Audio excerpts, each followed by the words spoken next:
Hello everyone, my name is Semra Yalçındoğan and I work for the British Council Turkey. We are very happy to welcome you to our today's session on Study UK pre-departure briefing today. Our speakers are Amy Wheeler from UK Visa and Immigration Office, Zeynep Özkaya, a current student at King's College London, and myself. Let me give you brief information on the British Council. We are the United Kingdom's international organization for cultural relations and educational opportunities, working with over 100 countries globally. We welcome students from the 15 countries in our region to this webinar. The session will last for 2 hours and is being recorded. The recording will be shared with an email after the session. The microphones are muted, so feel free to write your questions into the chat section at the bottom right-hand side of your webinar window. Our speaker from UKVI will leave after the session, so please write your questions while she presents. She answers the questions after her presentation, and we'll all answer other questions by the end of the session. Now I'd like to give the floor to Amy. Amy, welcome. Thank you very much. And it is great to have you here with us. And the floor is yours. Wonderful, thank you very much. And it's very nice to be here with you all. So a bit about myself. So I work for UKVI, UK Visas and Immigration, and I'm a Regional Communications Manager. So I look after the South and Southeast Asia region, but I have been given the opportunity to speak to all of you today. So what I will do in this presentation is just give you a brief overview of the student application process. We'll talk through a bit about funding, the graduate route, and open up the floor to any questions that you might have at the end of the session.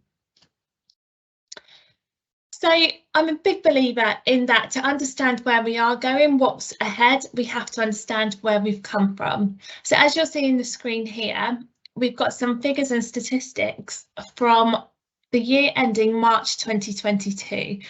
So in that year, from March 2021 to March 2022, there was an over 80% increase in sponsored study visas granted in Turkey. That was over 3,000 student visas granted for those 12 months. And that just shows what an important region it is for the UK universities as well. I know a lot of you will be having questions about the processing times. So this is one to just bear in mind. So this is the current status at the moment. So we do continue to prioritise the Ukraine visa scheme applications. So that has meant that applications for study work and family visas are taking a little bit longer to process. So standard visit visas are currently taking an average of 9 to 10 weeks in some regions. There's a global average of around 6 weeks for those visa applications to be processed. So as it stands, priority and super priority visa services have been temporarily suspended, and that's for new study applications and work visas as well.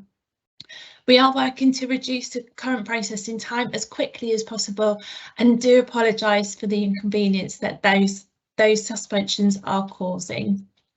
So the student visa processing times are currently at 4 weeks, and we really hope to bring this into the 3-week service standards over the next few weeks. The team are also really working on getting those service standards and all of that processing done and manageable in order for priority visas to be turned back on, and that's something that we are really hoping we'll be able to do this summer. I can't promise any dates at the moment, but just know it is something that the teams are working away on in order to get that priority visa service turned back on for everybody.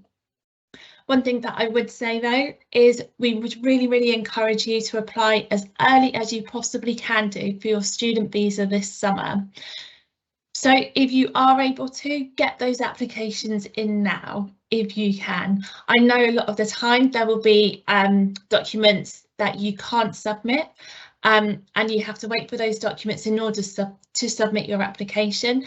But what I would say is prepare as much as you possibly can do, So just making sure all of your finances are in order, that you've got any kind of certificates or anything like that you might be needing to support your application. Make sure all documentation that you can possibly get is there and ready to submit when you can do. And if you have all of that already, please get those visas in so that you can beat those peaks this summer. So a bit about the application process. So the student visas can be applied for online.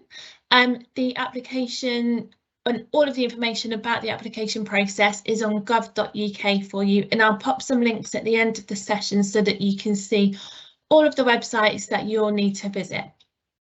So you make your application online, you'll fill in all of your details on that portal. And when you make your application, you'll also need to pay your immigration health surcharge. So that's something I'll go into in just a second as well. But as I said, you'll need to make that application online, pay those fees when you submit that application.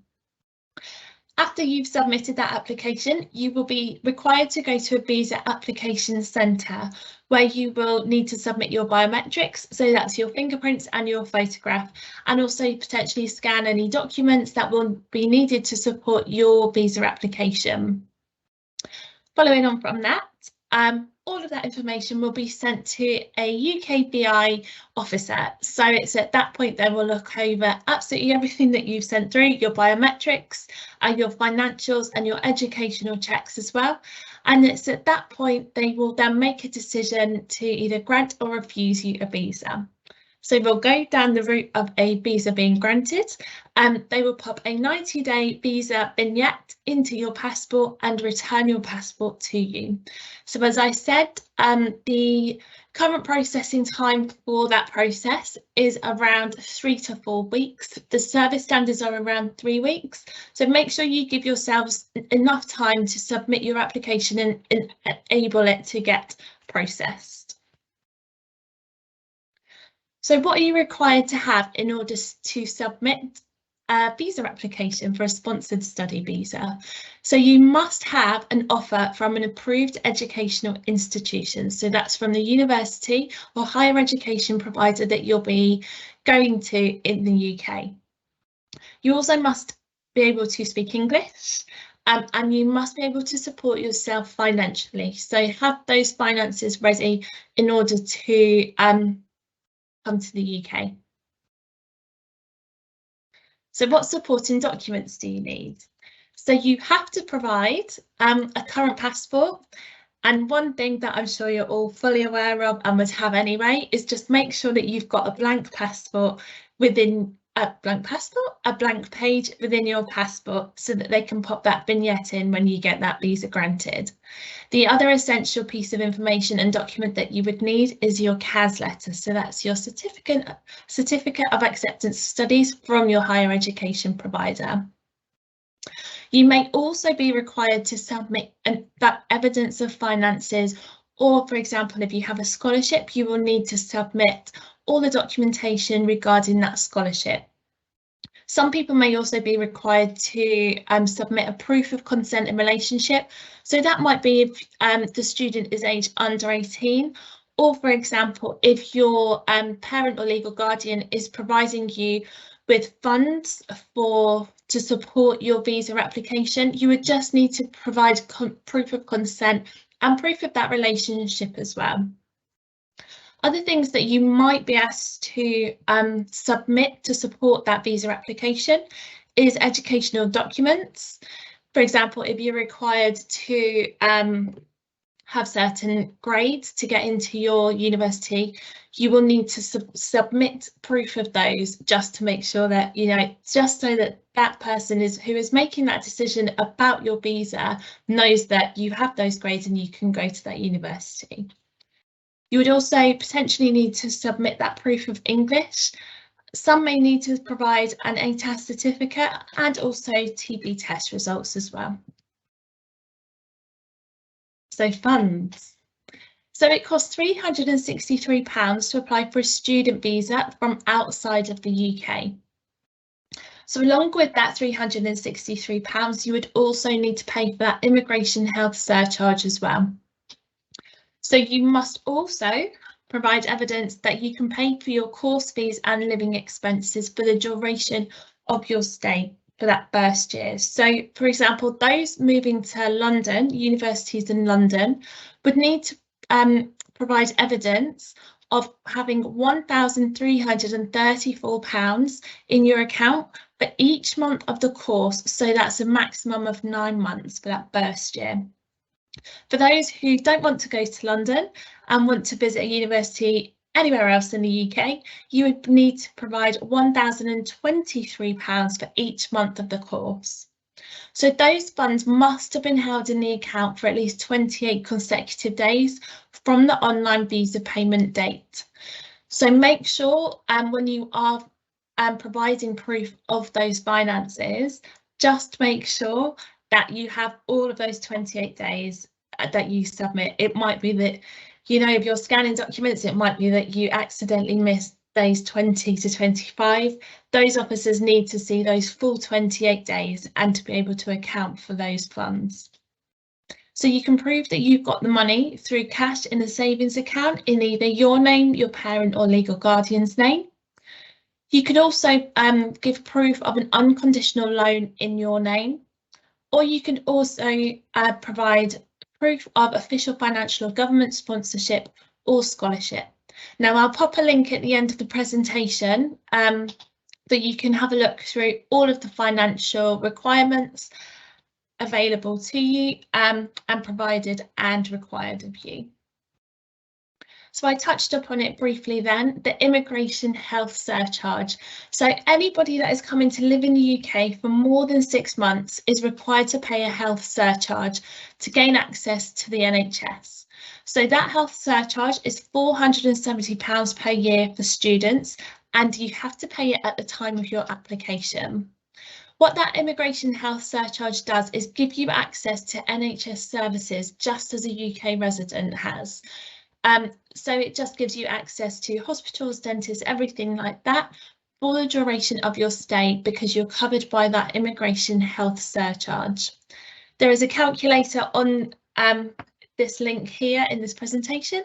There is a calculator that you can have a look at, and it's one thing I would encourage you to do just because you want to make sure that you are paying the correct amount at that time of your application. You don't want that to be a reason for your visa being delayed or rejected because you've paid a couple of pounds under, for example, and you want to make sure that you've got all of those funds paid correctly at that point of application. So a new route that opened up in July 2021 is the graduate route. It's been a really popular route so far, and we've already got some really nice stories coming out of those that applied for the route. So the graduate route gives people 2 to 3 years in the UK. It gives graduates the opportunity to look for work during that period. So those that have got that undergraduate degree can look for work for 2 years. Those that have got a doctoral can look for work for 3 years. So no sponsorship is required when you apply for this visa. You must have valid student permissions at the point of your application. So you must still be a student within the UK at the point that you apply for that visa. The visa is £700 plus that immigration health surcharge again. And it gives graduates a really good opportunity to have a look for work in the country that they have studied in. So for example, you might graduate and have a look for entry-level jobs, or for example, a graduate trainee course. It might be that you then start that, you do 2 years in the UK, working your way up throughout that business, and at the end of the 2 years there is an opportunity for you to jump onto another visa, such as a skilled worker, and that would then potentially lead to settlement for you. So the graduate route doesn't lead to settlement, but it does give you the opportunity to gain experience and look for other visa routes that would then lead to settlement for you if that's the route that you wanted to go down. So quick summary for you there. So it's 2 to 3 years in the UK. You can work or look for work during that time. No sponsorship is required.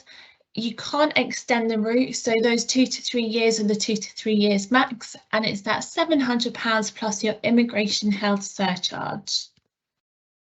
So to apply for the graduate route, it's slightly different. It takes a slightly different process to the normal undergraduate routes.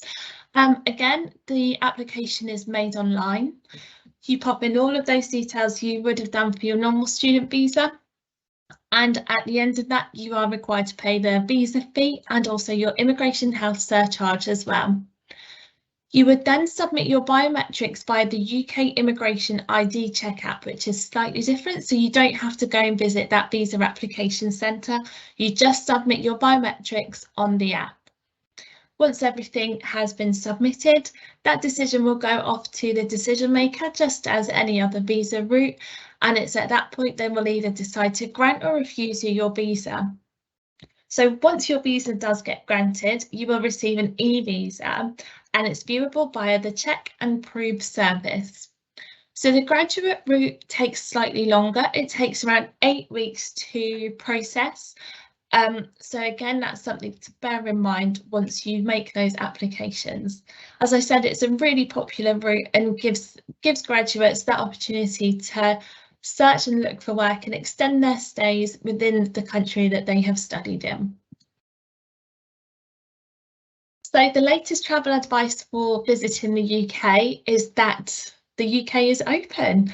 There are no longer any requirements, so you don't need to take any COVID test before or after you arrive. You don't have to fill in a passenger locator form and you don't have to quarantine when you arrive either. And that is the same for those applicants that are vaccinated and not vaccinated as well. So that's across the board. This travel advice applies to absolutely everybody. Okay, so just to summarise, a bit of general advice for everybody. So those visas, the sponsored study visas have 3 requirements for your application. So you have to have that offer from an approved educational institution. You must have to prove that you can speak English, and you must be able to support yourself financially. So just one thing that I wanted to touch upon is that these rules are across the board now. So no matter what nationality people are, these rules are applied to absolutely everybody. So any country in the world, people are required to have these 3 simple things when applying for their visas. So one thing that we really wanted to do is speak to the student team who make those decisions about sponsored study, and we really wanted to get some advice from them on how we can not guarantee an application, but how points that they have noticed and identified where there have been problems previously. So this first one here, a poor English language ability. There also might be study gaps when, for example, somebody is applying for a master's degree. There might be a gap within their study. It might be that they applied for their undergraduate and completed their undergraduate degree 10 years ago, for example. Those decision makers just want to build up that picture of the person in front of them and see what's been happening to that person over those 10 years. It might be they did their undergraduate degree, they have worked their socks off for the last 10 years, really built up a career for themselves, and to go to that next stage of their career, they've decided that they want to explore the opportunity for a master's. If that's the case for you, pop all of that information down, build that story for that officer who's making that decision. They want to see that person who's in front of them and build that picture of who they might be granting a visa to. Other risks that officers have identified are false bank statements, forged documents, a lack of transparency of the funding source and where those funds have come from. They've also identified problems with bank loans, duplicate loans, and unverified bank statements. So one thing again is just that credibility of applications. So just make sure, like I said, build that picture of yourself. When you're doing this application, I'm sure it's all incredibly close to your heart, and it's, you know, it's building that picture of yourself which you can present to the officers. Build that credibility, disclose absolutely everything for that officer. For example, some people have failed to disclose their travel history and other facts about themselves. And that could potentially flag up as a concern for an officer, because is there a reason someone's hiding travel history? It's all information that they can actually have access to. So they just want to make sure that you're presenting this honest picture of yourself, and they're really sure of this candidate who's in front of them. So the truth about student visas for the UK is that it's a really simplified process, and we've really simplified the requirements. It's those three elements, that funds, English and your CAS as well. It's equal for absolutely everybody across the globe, and it's flexible, leading to lots more opportunities such as a graduate route. I know another concern a lot of people may have are interviews, and I just want to stress that interviews are not there to catch people out. All I would say is if you are requested to have an interview, be prepared. It's something that you can speak to your university about in helping you prepare yourself. But as I've previously said, when you put that application in, I've been a student before, I could tell you all the reasons I chose my university, chose the reasons to apply for my course. And for all of you, it might be why the UK, what are your career ambitions? I'm sure it's something that if I asked any of you now, you could reel off a list of reasons. So like I said, it's not there to catch you out. It's just something to be prepared for in case you are asked for those interviews.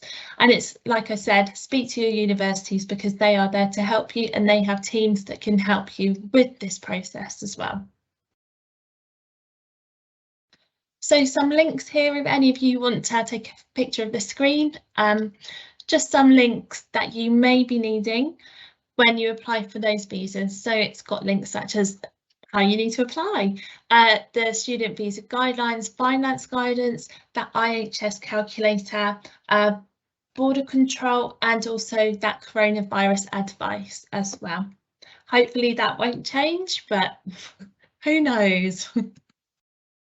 Okay, that's all from me. I'm sure you've had enough of me speaking now, so thank you everybody for listening, and I will open the floor up to any questions that you might have.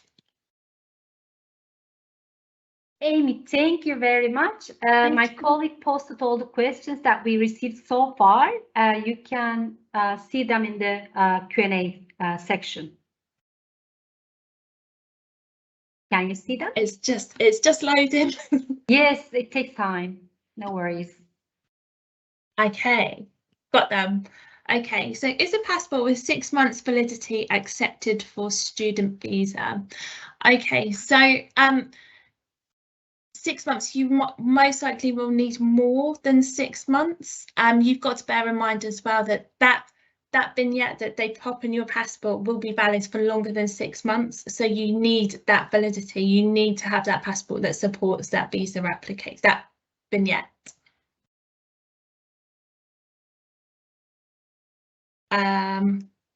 I'm 16, so I can't move to the host.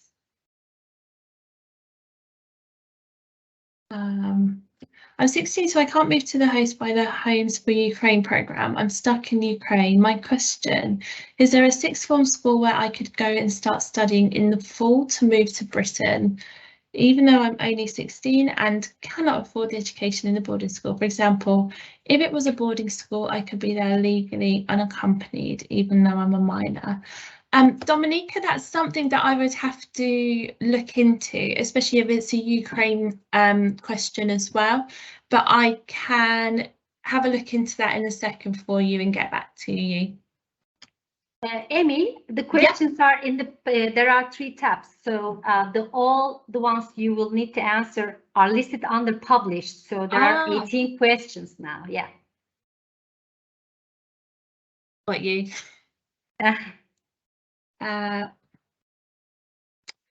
Okay, why are standard visitor visas of young summer students considered in Liverpool now and take so long? So visitor visas are considered across a range of decision-making centres. Some of them have gone to Liverpool, some of them are still processed within different regions as well. Due to the huge demand and significant demand that we've had over the last few months, visitor visas have been delayed, and so they are working on a global average of around 6 weeks to be processed. So it is something that I do apologise for, but it's something that you could bear in mind. So in some regions, priority visas are still an option if you want to apply for a priority visa to get those applications processed within 5 days. Okay, do you have to provide a proof of fund if you had a Tier 4 visa before? So you would be treating this application as a new application, so you will need to pop all of your documents in again as you would for an original application. Proof of funds and everything like that, I can pop a link in for you for more information, but treat that new visa application as a new visa application, provides everything that you originally asked for as well. Okay, so yeah, the 6 months validity. How many days before the approval do we have to get tuberculosis test results? So you have to have your approval before you apply for your visa, if that's what you're asking, sorry. So is that what you meant? Is it Mave? How many days before the approval do we have to get TB test results? So yeah, as I said, make sure that you've got your TB test results when you apply for your visa. If that's something that you can prepare now, if you're not to get your results for a month or so, make sure that you get that TB test result, as it can be something that you are ready to submit with your application.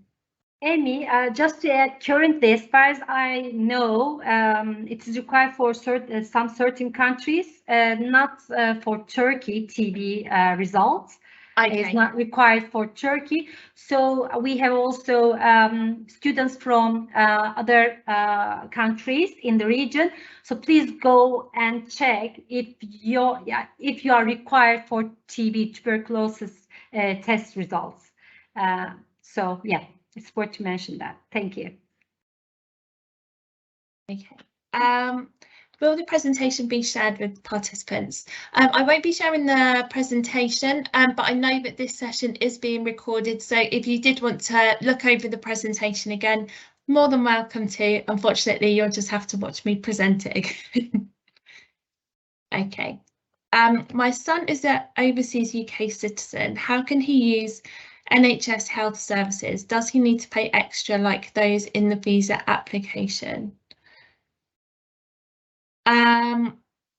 So he is a UK citizen. So if he's a UK citizen, he would be able to have access to the NHS.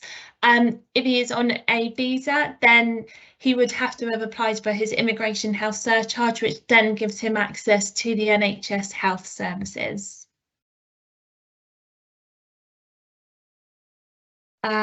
Should we submit certificates of the training programs which we have attended? If those training programs support your application and are aligned with your application, definitely do so. Like I said in the presentation, it just gives the decision maker an idea about who that person is in front of them. It gives a bit more credibility as well to the reasons why you might be applying to further your education. Okay, is the graduate route only for those that have completed their undergraduate degree? So it's for those that have completed any degree within the UK. So they have to hold student permissions when they apply for the graduate route. So it might be that you have done a master's degree and you can apply for that graduate route as well. Okay. Are we required to submit coronavirus tests before travelling or before submitting? No, absolutely not. So the UK is open. You're not required to have any kind of coronavirus testing or quarantine or anything like that when you get into the UK. One thing I would say is that check with your airline. It might be that you're transiting through a different country when you come to the UK. Check with your airline, check if you are travelling through that country, just to make sure that they have the same rules as the UK as well, because you don't want to be caught out when you're ready to board that flight and they ask for that information. So double check. As far as the UK is concerned, you're absolutely fine. There are no COVID requirements when you arrive into the UK, but just double check. Okay.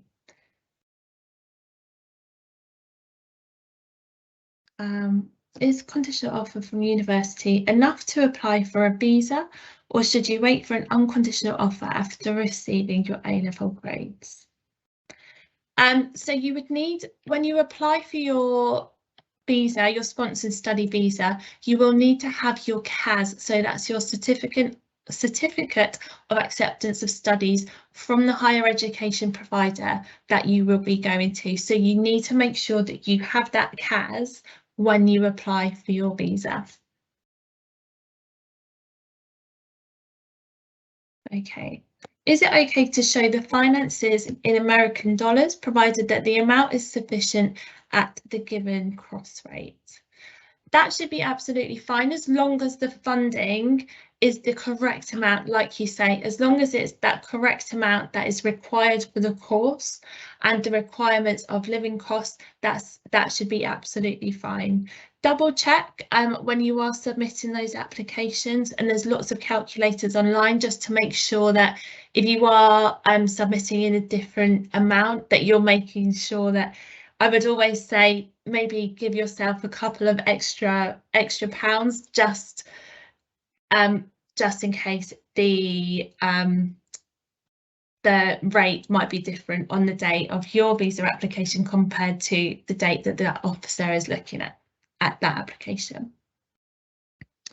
So how does the graduate route optional working work for achieving scholarships?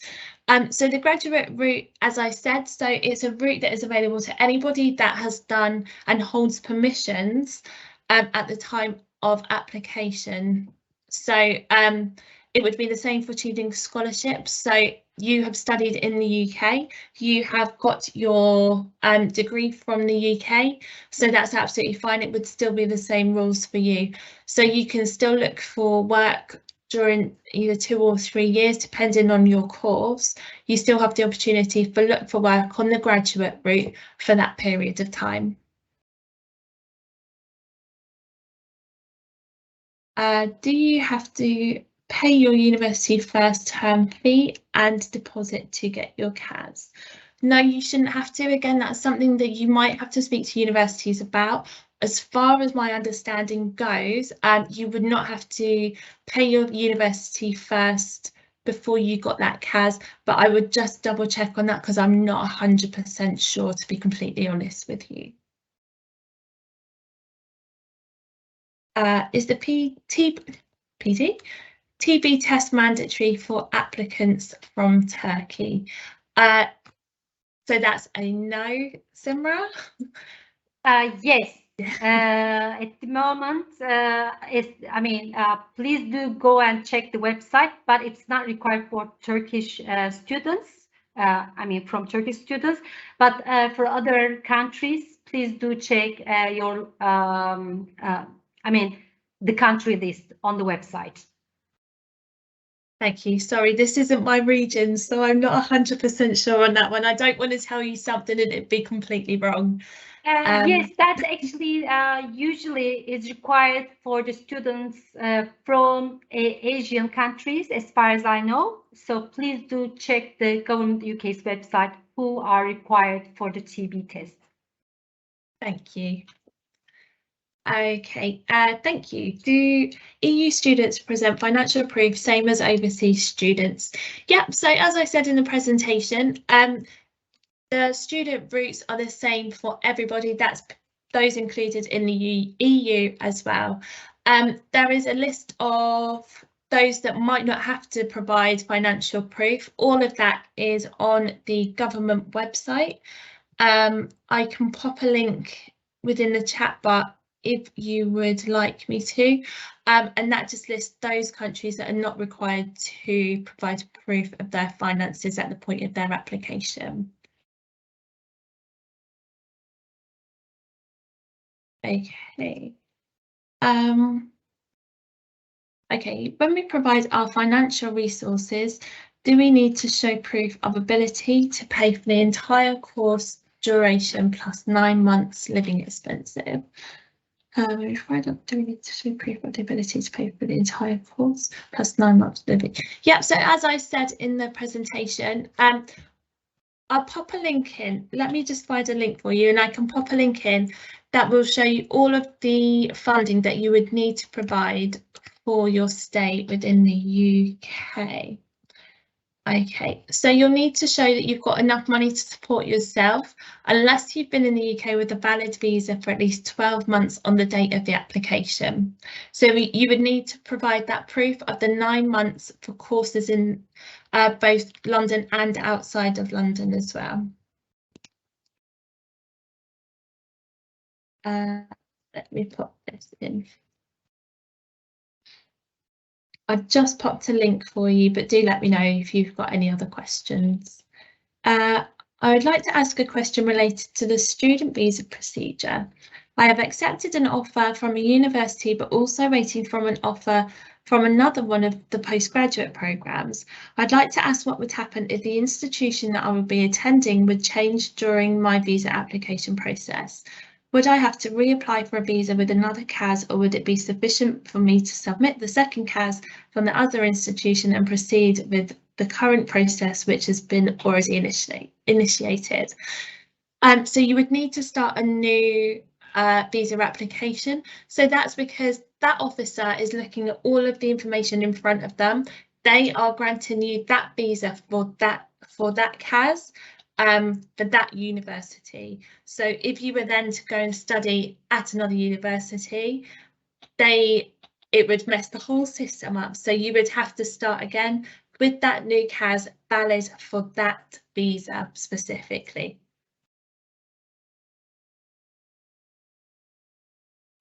If someone has been accepted by a university to do their second masters in the UK, would there be anything different in their visa application process? Is there anything specific that they should pay more attention to?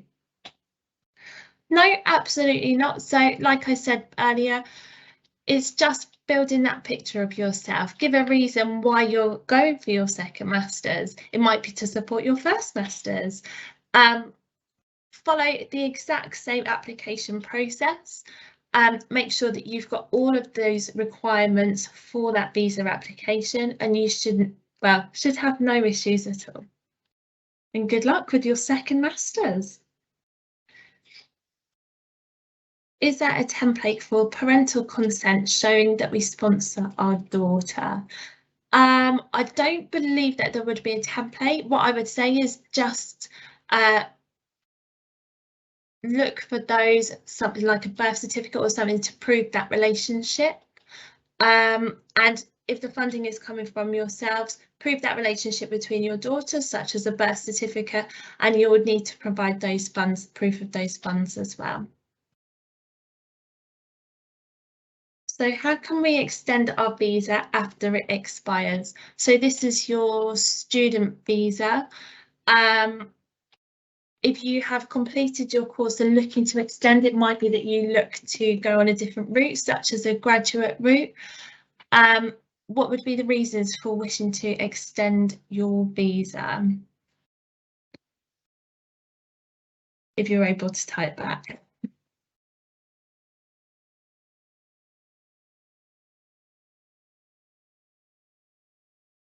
I would like to take dependents with me to the UK, my 2 children, both under 18.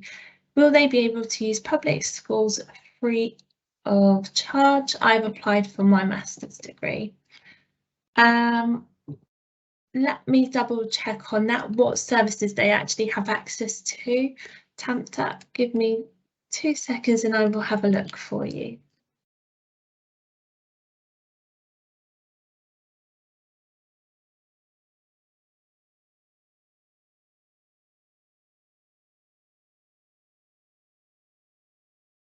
So I've popped a link just here for you, Tamta. This just gives you a bit more information about bringing your family members into the UK whilst you're on a student visa yourself. Hopefully that will provide all of the information for you.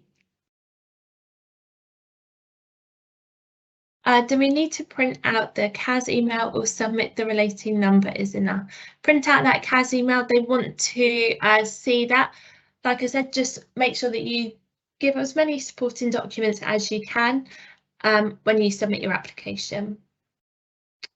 Okay. Is there any restriction to apply for a student visa with a diplomatic passport? That is a very good question. I don't believe that there would be. I believe you would have to go through the same process. But that is one that I might have to get back to the team about because I'm not 100% sure on that one.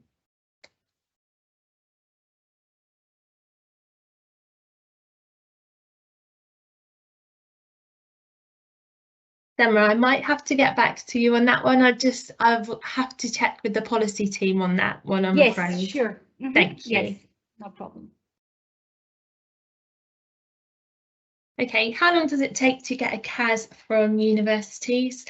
That would be something to speak to the universities about themselves. I'm not 100% sure how long it would take, but all I would say is if you do have the ability to reach out to those universities, do so now, just so that you've got that CAS and you can make sure that you apply for your visa as early as you possibly can do. So if you've got the ability, oh, sorry, Semra. No, sorry, I can add that it usually takes around 4 to 6 weeks, depending on the institution, sometimes shorter, sometimes longer. It really depends on the university's workload, but it takes a while. So you need to also consider visa application process, time. So you will need like maybe 3 months to finalize all your visa application, including CAS. Sorry. Thank you.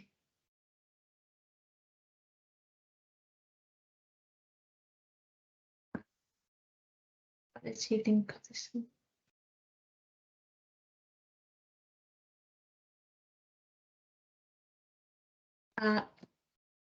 Okay, in my CAS document, my old master's was referred. This will be my second. Do I need to submit my bachelor documents through the visa process? So yeah, just build that bigger picture of yourself during that application. So if you can submit your bachelor documents to support you with that master's application, please do so. For undergraduate programmes, I've accepted 2 offers from 2 separate institutions, and the grades revealed in 2 weeks will determine which I attend. Do I wait until after the results are announced to apply to a visa? Yep, you'll need to do so because you will have your CAS from those 2 different institutions. So make sure you know which institution you're going to have that CAS and submit your visa application. For the bank letter, are there any requirements that we should know so that there will be no obstacles during the visa process, like a specific sentence?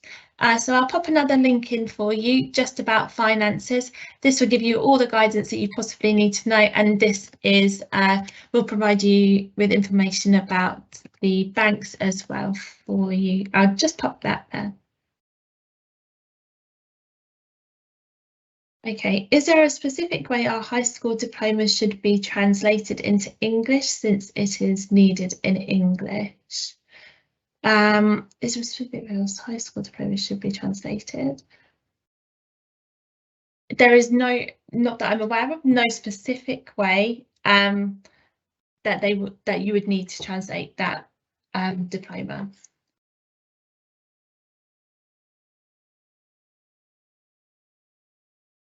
I think that's all the questions, unless I've missed any out. I think, yeah, that was the last one that we posted. Amy, there are a few more questions, but some of them relate to studying in the UK, so I'll cover them at the end. Don't worry. Okay. Thank you very much for joining us today.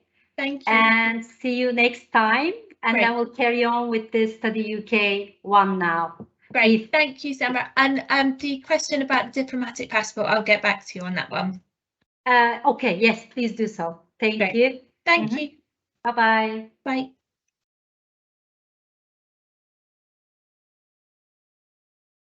So let me share my screen.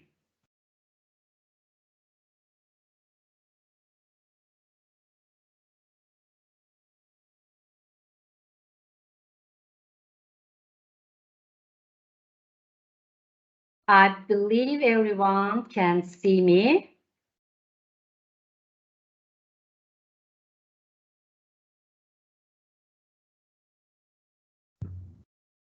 Yes, we can see. Okay, just a sec. I just need to make sure that, yeah. Okay, well, let's start. So we'll cover some other aspects of preparation before going to UK and when you settle down. And Zeynep, student from King's College, will join me at some points to make some points, relevant points when I speak. Okay, we'll talk about the UK before you leave home, traveling to the UK, arriving in the UK, living in the UK, studying in the UK, and looking after yourself. Basically, this presentation is designed to provide you with information to assist in your preparation for living and studying in the UK. Here in the UK, a warm welcome is waiting for you. Our open and inclusive way of life will inspire you. Our rich cultural history will fire your imagination. Our universities are among the most trusted and respected in the world, and you'll develop your best and brightest ideas by studying in the UK. And because of all reasons, I believe you are here joining us today. The UK is the home of the English language, one of the most popular study destinations for international students, home to students of the world's greatest cultural events, a place to make memories that will last a lifetime, a place for you to become the best possible version of yourself. We really like this, comment, a place for you to become the best possible version of yourself. Official name of the UK is basically the United Kingdom of Great Britain and Northern Ireland. For United Nations under the UK, they are England, Northern Ireland, Scotland, and Wales. Capital cities, of course, London, Edinburgh, Belfast, and Cardiff. Main language spoken in the UK is English. In addition to Scots, Gaelic, and Welsh are spoken. UK's currency is the pound, and you see the symbols on the screen. The UK covers approximately 244,820 square kilometers. England accounts for just over half of the UK's total size and has a population of over 56 million. Scotland accounts for just under a third of the UK's total size and has a population. Wales accounts for under a tenth of the UK's total size and has a population of 3 million. Northern Ireland is separated from the other parts of the UK by the Irish Sea and accounts for under 6% of its total size. It has a population of almost 2 million, basically.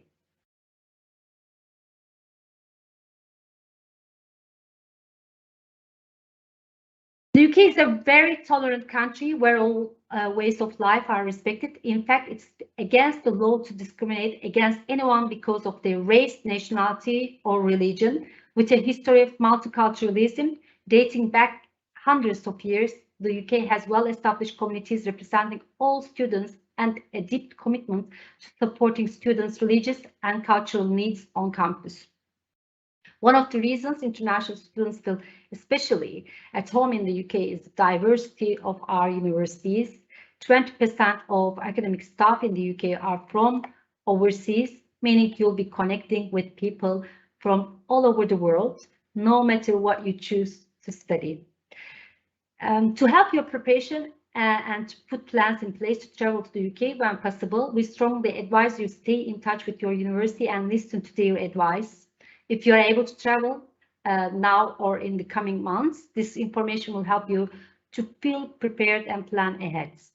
It will cover, in this section, will cover Prepare to Study and Leave online courses, the UK's immigration and visa process. Just briefly, if anyone missed the beginning session, visas to study or undertake a work placement in the UK, information from your UK university or institution, and a checklist of things to arrange before you arrive in the UK. Host on the Future Learn online course platform. This 4-week online course will teach you everything you need to know about UK higher education, including teaching methods, course structures, and how course work will be assessed. It will also provide you with tips for studying in the English language and practical information about living in the UK. By completing the online course, you will be more confident, feel better prepared, and get the most from your experience of studying and living in the UK. During the course, there will also be plenty of opportunities for you to interact with other like-minded individuals who are preparing for their UK education. Who knows, you may even start making friends before you arrive in the UK. So join this training. It starts on 18th of July. The online course is entirely free and takes only 4 weeks to complete, although you can complete it faster if you wish. Upon successful completion, you will receive a digital certificate. We all love certificates, so join this course. And let's carry on. Our speaker from UKVR earlier talked about on this topic. However, it will be good to mention again for those who watch this later. Remember that immigration rules are regularly updated. Always check the latest UK government information online on Gov.uk. UK universities are required to provide you information about the UK's visas and immigration service. For example, if you don't enroll as expected, or if you defer or withdraw from your course, they will tell you what happens, basically. As an international student, it is most likely that you will apply for a student through the student route. If you are studying a course lasting longer than 6 months, it's most likely you will need to apply for a student visa through the student route. Your student visa will allow you to live and study in the UK throughout your course. In addition to the 363 GBP cost of a student visa, international applicants will also be asked to pay an immigration health surcharge, so you are eligible to use the UK's National Health Service. This charge for this surcharge depends on the length of your course, but will cost around £470 per year. The earliest you can apply for your visa is 6 months before your course starts. Make sure you leave yourself plenty of time to apply, and our UKVI colleague emphasized on that. Basically, currently, the application process takes around 6 to 4 weeks these days. For more information on the student visas and your options, visit the Gov.uk website. As part of your visa application, you will need to prove your identity. To do this, make an appointment at a visa application center in your home country. There, your fingerprints and photograph will be taken for your UK biometric residence permit, called as BRP, which you will need to collect when you arrive in the UK. We mentioned about Cas Letter. When you have the appointment, when you go to the appointment, you will need to take your Cas Letter, evidence that you pay for your course and living costs in the UK, and all the original certificates showing your educational qualifications. As we said, you will usually get a decision on your visa currently within 3 to 6 weeks.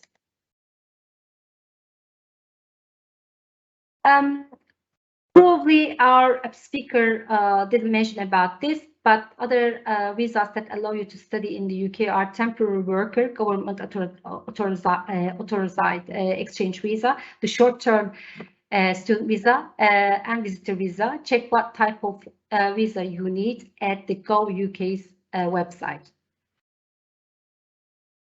And Our Study UK website also has some information related to visas, a step-by-step visa application process, working while you study, and other types of visas. So you can check detailed information on our Study UK website. If you Google it like Study UK British Council, you'll come across the website. If you want to bring any family members with you to the UK, please note dependents must apply for their own visas. Again, detailed information available on this link, and partially our speaker from UKVI mentioned about that as well. The type of work visa you will need depends on how long you will be coming to the UK for, what type of work you will be doing. For more information on the type of visa you will need to please visit the Go UK's website.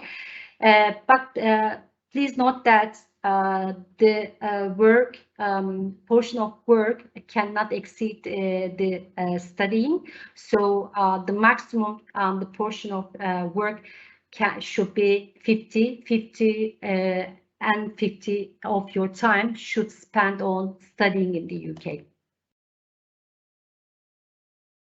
Your place of study should have sent you information. Read it all very carefully, and we recommend that you start making preparations as soon as you can. It may include information on practical life skills, academic matters, language and cultural preparation, arrival in the UK, as well as advice on immigration, managing your money, health and guidance for students with disabilities. You will be given deadlines for confirming of services such as accommodation, meet and greet, orientation briefings, and emergency numbers to use if you require assistance on your journey to the UK. So any information coming from UK institutions, please read them carefully. Before you leave your home country, there are a few key things that you should arrange. They include your visa and passport, details relating to your biometric residence permit, which you will collect once you arrive into the UK, your flight to the UK, accommodation details, travel insurance, medical insurance, making sure you have your offer letter, Cas Letter, making sure you have the academic technology approval scheme attached document from the Gov UK officials. Let me explain what this ATAS for. The ATAS form applies to all international students and researchers, apart from exempt nationalities who are subject to UK immigration control and are intended to study or research at postgraduate level in certain sensitive subject areas, like anything, for example, related to designing a weapon or something, any critical subject areas. I mean, students who are studying any, critical subject areas, they will need to gain this form. Just earlier, we were talking about, gaining a Cas Letter, the duration, and also application for visas. But for those who need to get ATAS, it also takes another couple of weeks, maybe 3 or 4 weeks. So you will need to, consider the time, allow time to gain this document as well. And if we carry on, what you would need, making sure you have a contact telephone number and email for your university or institution. Some universities and institutions offer a pickup service from UK airports, which you may be able to arrange before your travel. If not, investigate your travel options, such as by train or taxi, for once you arrive.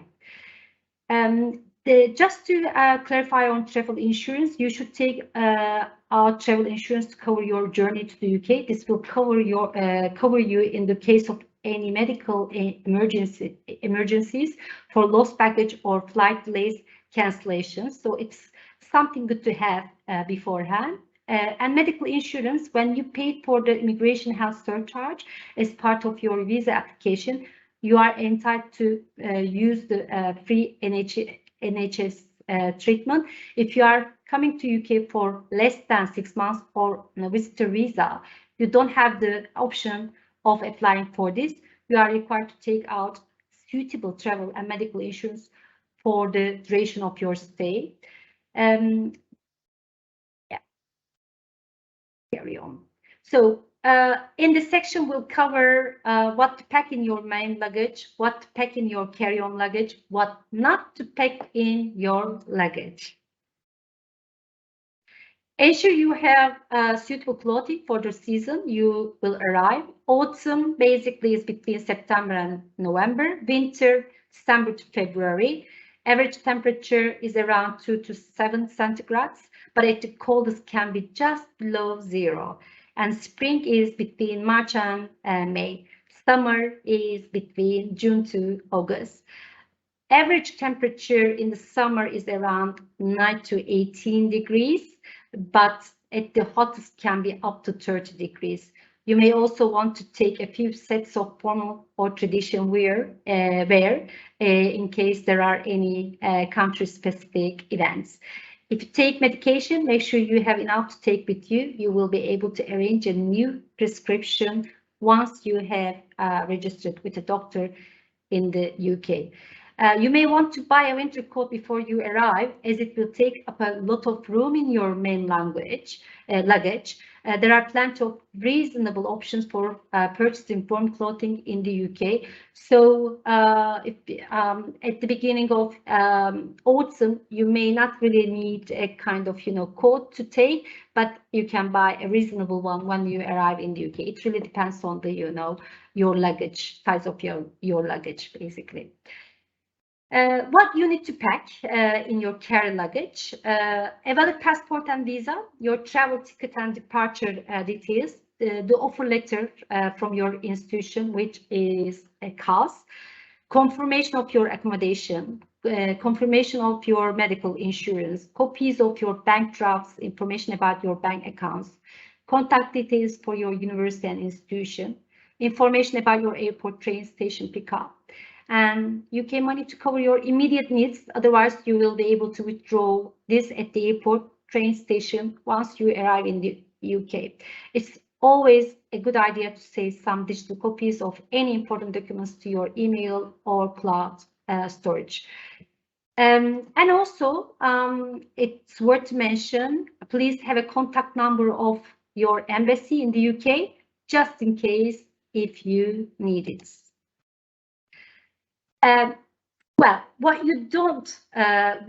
you mustn't pack in your luggage.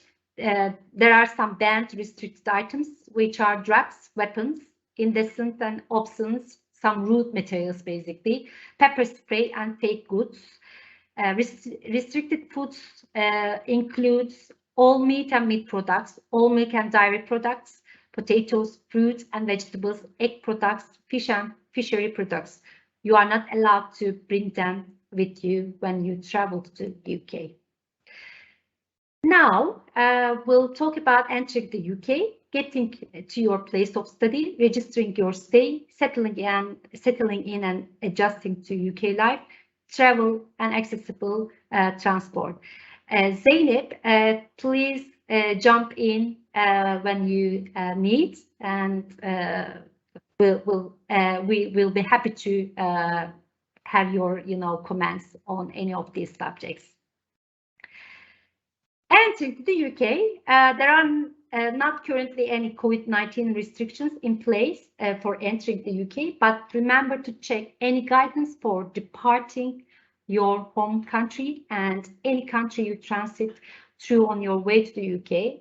Always check the latest travel advice before you travel, as things can change at short notice.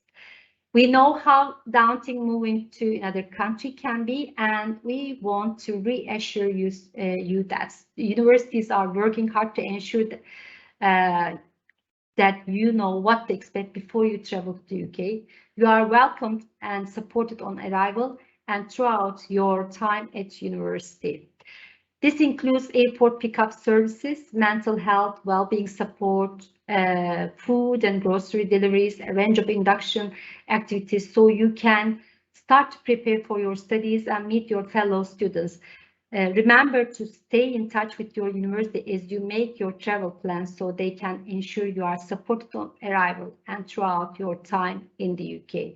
So please always remember that you are in touch with your university throughout your preparation and arrival. When you arrive in the UK, follow arrival sign to immigration or passport control. After passing immigration or passport control, move onwards to baggage reclaim to collect your luggage. Move on to customs control and exit using the correct lane. They are green or red.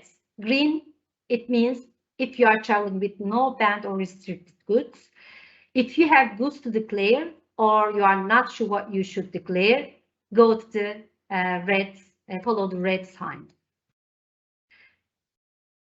Before you travel, please ensure you have a contact number with you in case you require assistance when you reach the UK. This should be the International Student Advisory Service at your place of study. If possible, also ensure you have an emergency out of hours contact numbers in case you arrive late or have any difficulties making your way to your institution. It's important that you keep your university informed of your travel plans. They may be able to offer additional support on arrival, such as transportation to your university.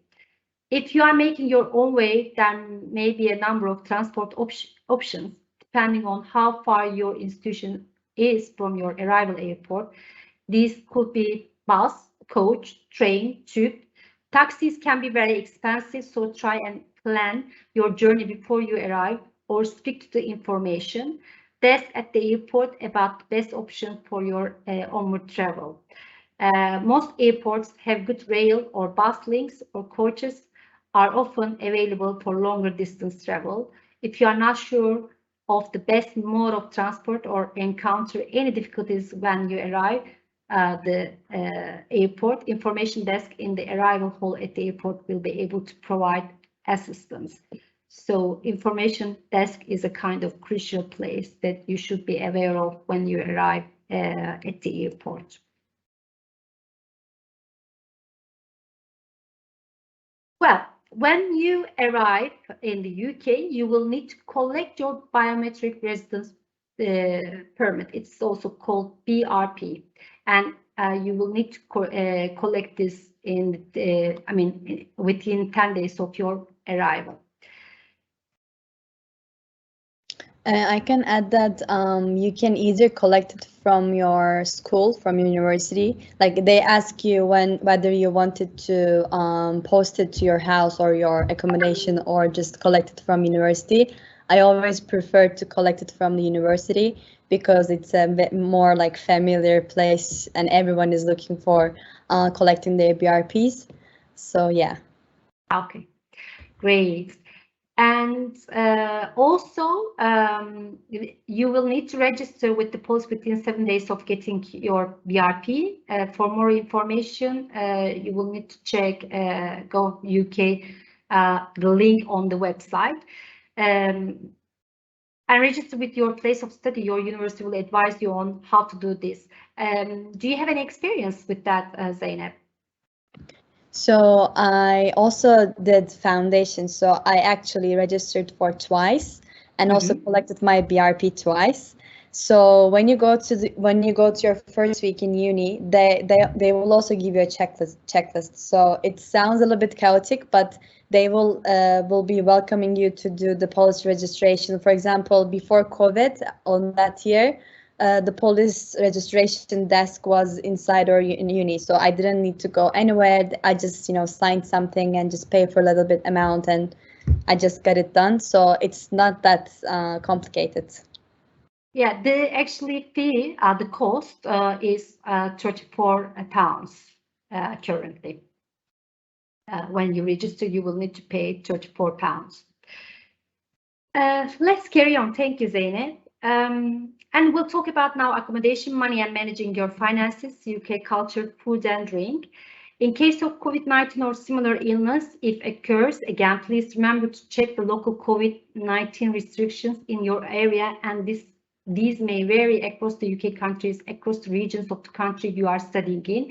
You can do this on the government website for England, Wales, Scotland, and Northern Ireland. Each country has a different websites. We'll list them on the screen shortly. The UK is a vibrant cosmopolitan country with many traditions, customs, music, celebrations, accents, people to meet, and places to visit. And we hope that you are able to discover all the UK has to offer. The weather, we talk about that, but just elaborate a little bit more. The UK has a fairly temperate climate and can sometimes be overcast. The weather can vary greatly from day to day, but generally summer ranges from 14 to 21 degrees, and winter is a cool 1 to 5 degrees. During the summer months, the UK enjoys long daylight hours, and periods of fine weather can happen in all seasons. Usually, the sun goes down after 10 in the summer, around 10, let's say. There's quite a difference in temperature between Scotland and southern England. Generally, the further south, the warmer it's likely to be. Snow and sustained periods of cold weather are comparatively unusual, especially in the south, but it's a good idea to have an umbrella with you at all times. And for up-to-date weather forecasts, please always check BBC UK. It's the most reliable source of information for weather. You might find that the weather and changing weather conditions are a frequent topic of conversation among British people. It's a kind of warming conversation, talking about weather basically on a daily life. Zeynep, anything you would like to add here, or shall I carry on? You can carry on. Okay, then. Travel and transport options in the UK vary by location. Good road and rail networks, bus and taxi services, as well as many internal flights between UK airports you will have. It's recommended you wear a face covering on public transport in the UK, but probably not currently. Right, Zeynep? Yeah, it's not mandatory. Like, they advise you to wear it, but it's not required. Mm-hmm. For more information, we have detailed information on our Study UK website, and the UK's transport system is designed to be accessible to all. For more information, again, you can check our Study UK website. I can add something to the travel advantages of UK. I think UK's location is very nice, that you can travel to Europe, to US, or to other continents very easily. And when you find the off-peak season tickets, it's very cheap. And for example, after COVID, it's first time that it's my third year in London, but it's the first time that I traveled a lot in the second term. I went to 6 different countries, and they were all spontaneous trips. And I'm really glad that as a student I managed to do that after COVID still. Yes, and also for the masks, mostly universities want you to wear the mask during the class. So whether it is in person, you need to wear it. Mm-hmm. Thank you for the most updated information. It changes from time to time. And let's carry on.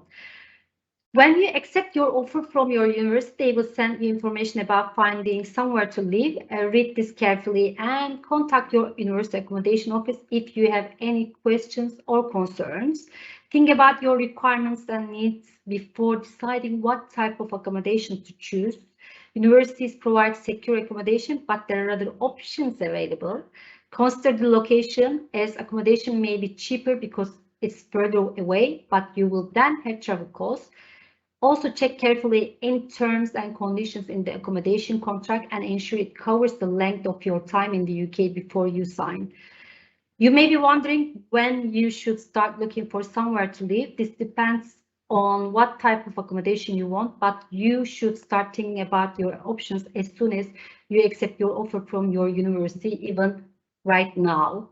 Some of the more popular house of residence will fill up quickly. So if you have a preference for university-owned accommodation, it's worth signing up for it as soon as possible. Take note of any guidance or deadlines set by your university. There will always be options available to you if you make your decisions to study in the UK at the last minute. You can search for private rented accommodation that starts at a time that suits you. But remember that if you give yourself more time to look, you'll have more flexibility to choose somewhere that's right for you.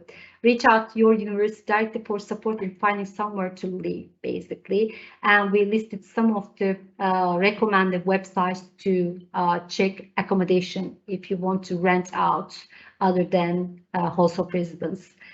Anything you would like to add here, Zeynep? No, you actually told everything in detail, but I would really recommend for you to just look out for the accommodation options early as possible, because they're filling out so fast, and when you contact with your university, sometimes they randomly allocate you to an accommodation, like it's the university's accommodation, but there are different types. And when you talk with others, you can understand that some of them, they're very good, and the others, like, it doesn't, it's not that good. So just do it early. Thank you. There is a lot to talk, actually. Managing your finances.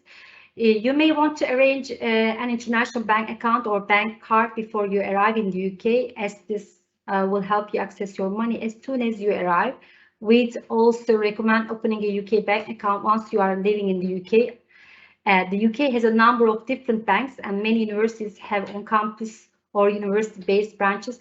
Your university can advise you on this, basically. Don't bring large amounts of cash with you. Across the UK, card and contactless payments are very commonplace, and some businesses have gone cashless since the COVID-19 outbreak. This is, good news, I think. I personally don't like, carrying too much money with me. So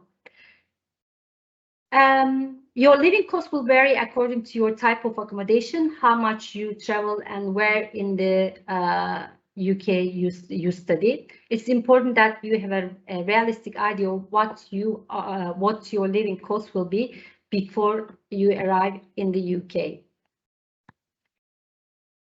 And studying in the UK is good value for money, and average living costs here are lower than in both the USA and Australia. You can expect to pay between 800 and 1,300 a month to cover your rent, bills, food, and other living costs. It's really up to you, your living style, basically. From around £10 a month for a mobile phone contract, contracts which include handsets will cost more. You can also buy a pay-as-you-go SIM card and add credit when you need to. Around 2.5 for a cup of tea, which is reasonable. Around £40 a month for a monthly gym membership, again, which is reasonable. These and other costs will differ depending on where you live and studying in the UK, with London and other major cities being more expensive. As Zeynep, please feel free to add anything. You told very perfectly.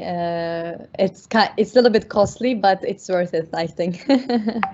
Yeah, well, when you convert in your currency, then it can be quite expensive. But for UK, it's kind of From my reasonable. perspective, you should really research all the resources that your university is giving you, because, for example, as a gym membership, my school's gym, it has a gym and it's free for all the students. Sometimes there's this kind of resources and you just need to search about it, and then I don't need to pay for gym membership, right?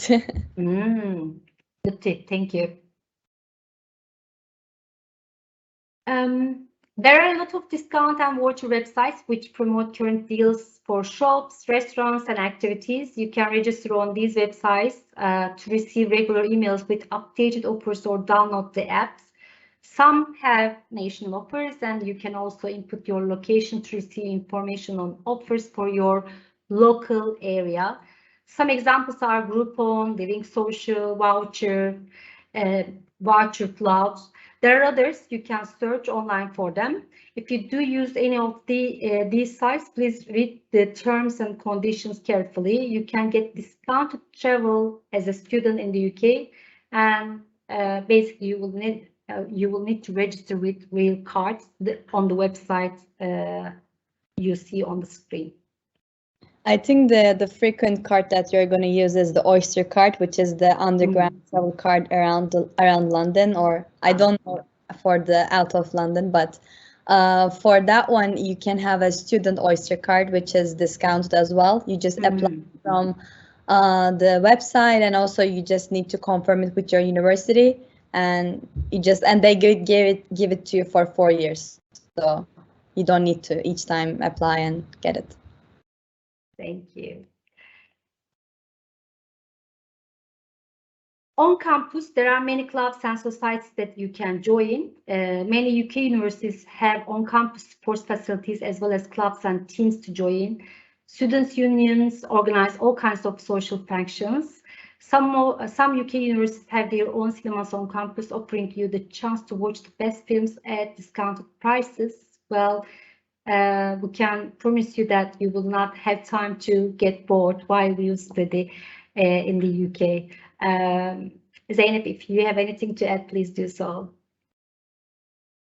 It is, I don't know.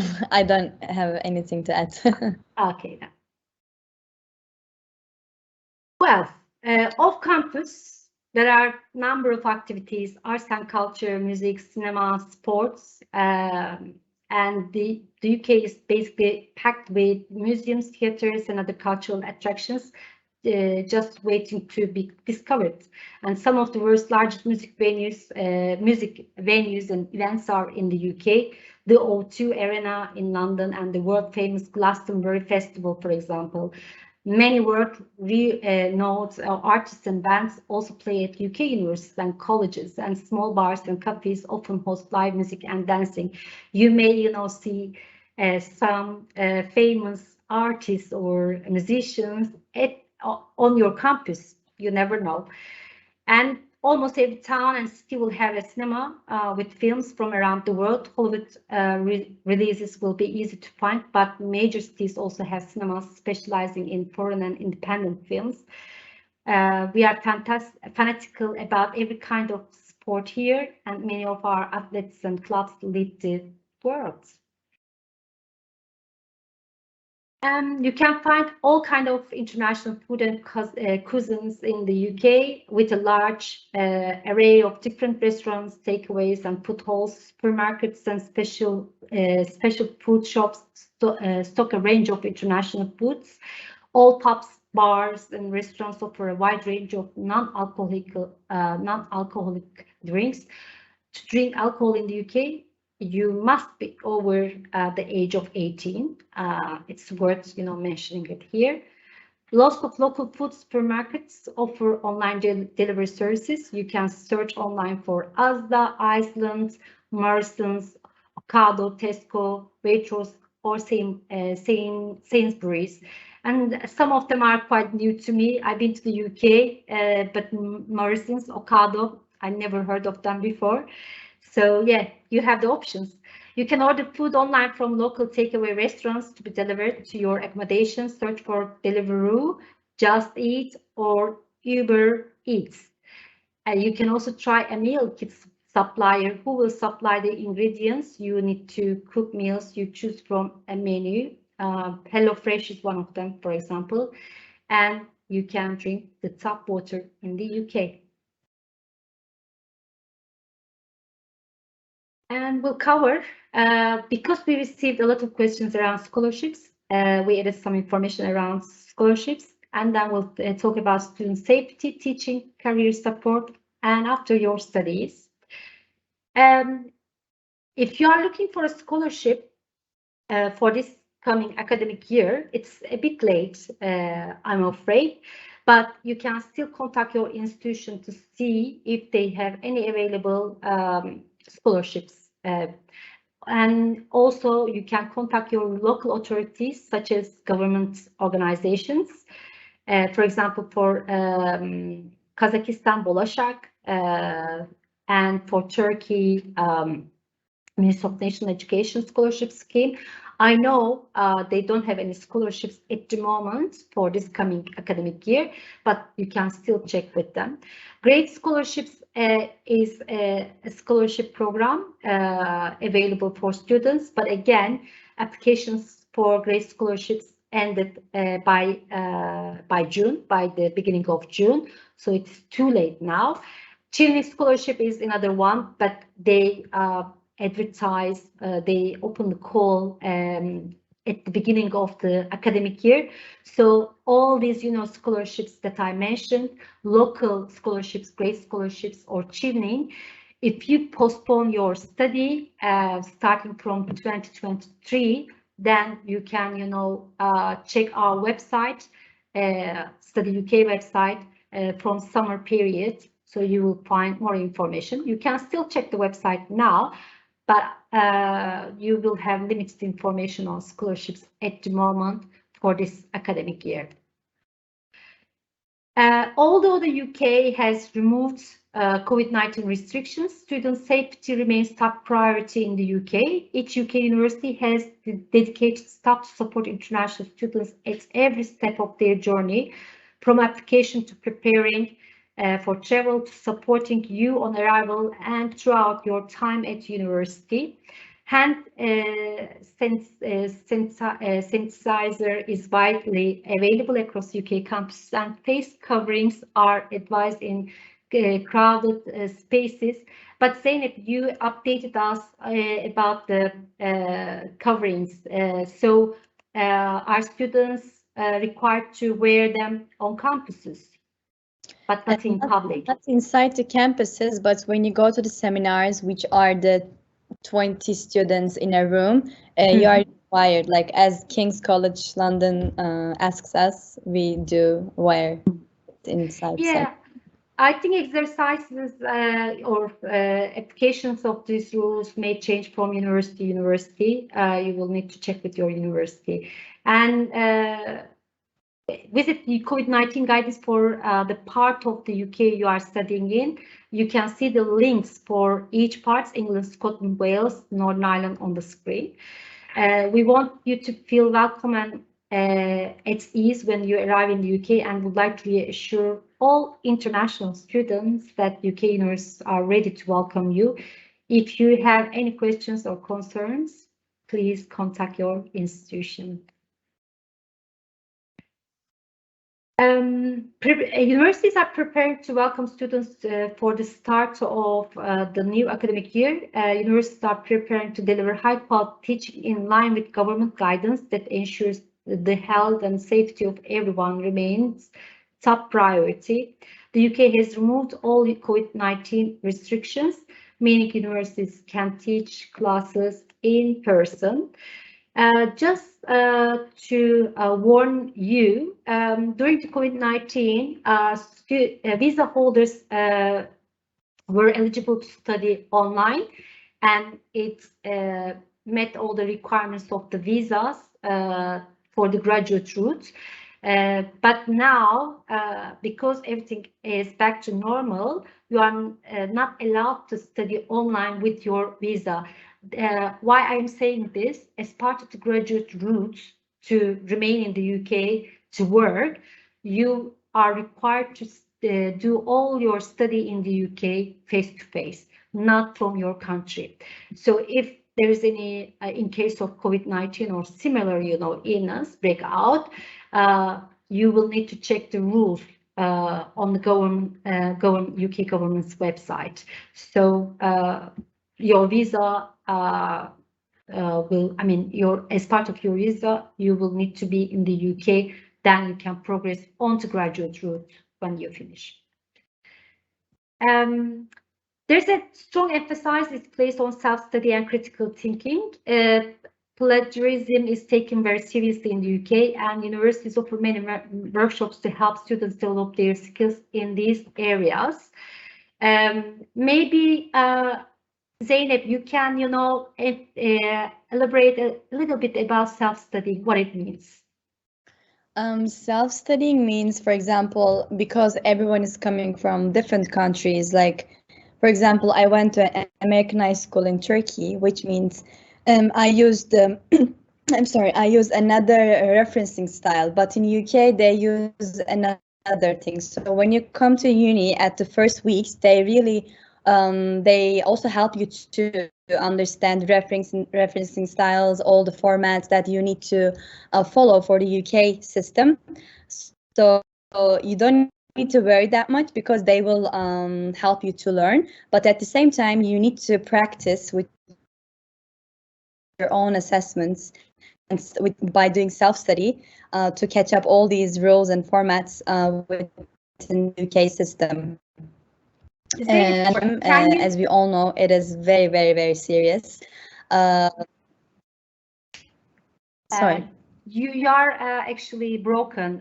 Can you please repeat your last sentence?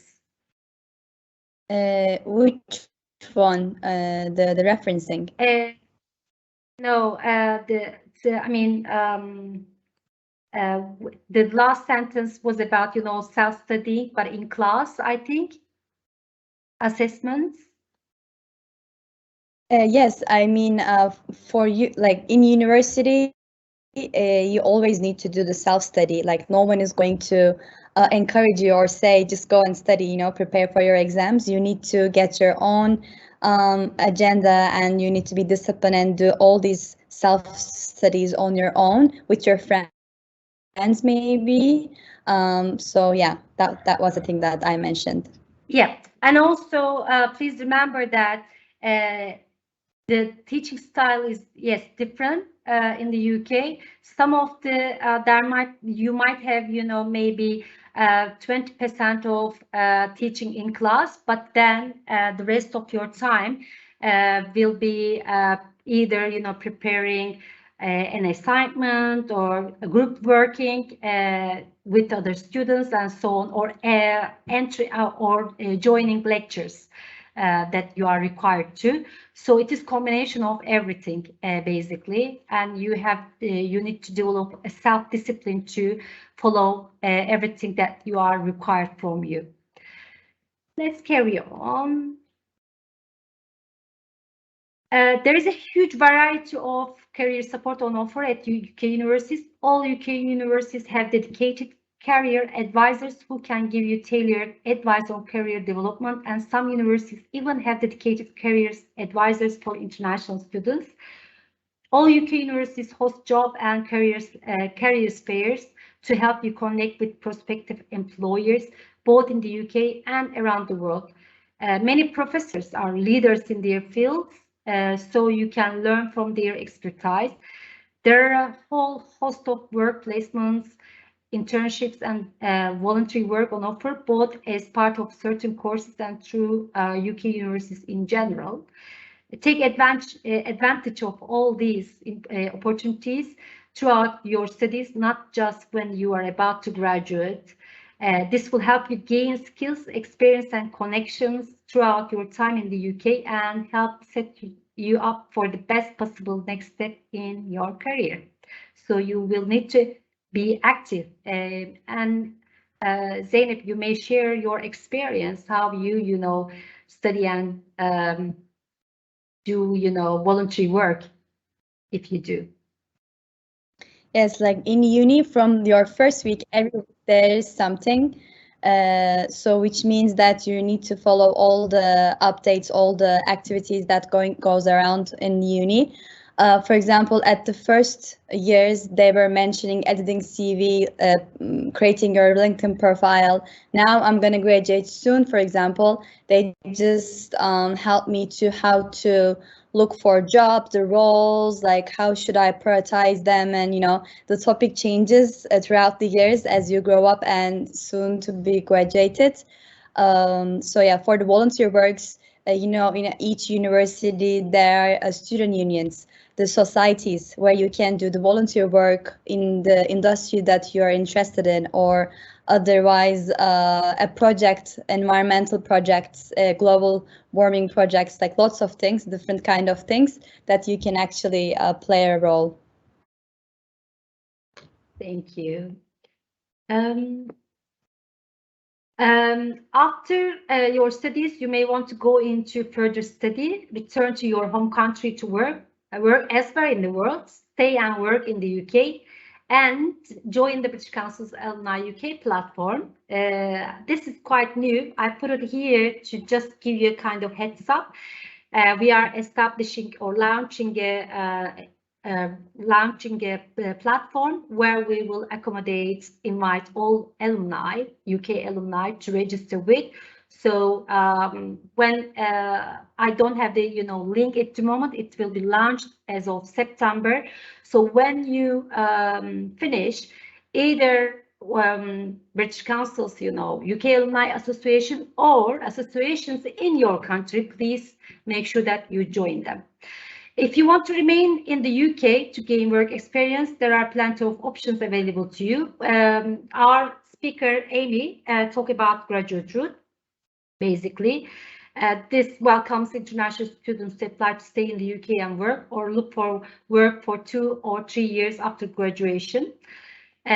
Other types of visas are also available, including the skilled worker route and visas for specific types of employment, such as healthcare. You can find more information on the visas on the link, as you can see on the screen. And then we'll talk about help and advice, NHS, your personal safety, and abiding by UK law. We are approaching the end of our session, but we'll do the questions at the end, so please don't leave anywhere. Universities have student well-being at their heart and provide holistic support for each student, so don't be afraid to be open and ask for help and support if you are experiencing stress which is affecting your well-being and or your studies. First, there are plenty of places you can reach out to for support at your university.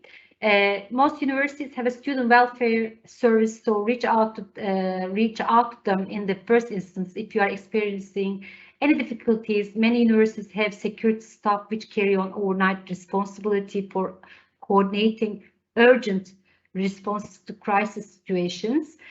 If you have any worries about your academic work, contact your personal tutor or a trusted lecturer. Your international office can advise on specific things related to your studies in the UK. They will be especially helpful with all the things you need to know to move to the UK. So don't hesitate to reach out to them for support. You may be assigned an accommodation officer if you are in university-owned accommodation. Contact them for any concerns related to your living situation. Informal support is available at the Students' Union, an organization run by students which represents their best interest on campus. We have listed a few websites with useful resources here too. These are Students' Minds, Student Space, UK Samaritans, for example. And don't be afraid to reach out to support. There is always someone that who can help you, basically.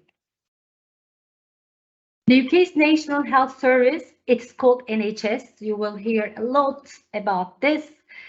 They provide subsidized treatment and healthcare to international students. As part of your visa application, you will pay an immigration health surcharge. This will allow you to access medical care offered at no upfront cost by the NHS, including, for example, consulting a GP, general practitioner, on any physical or mental health issue, accident and emergency services, diagnosis of sexually transmitted diseases, getting a COVID-19 vaccination.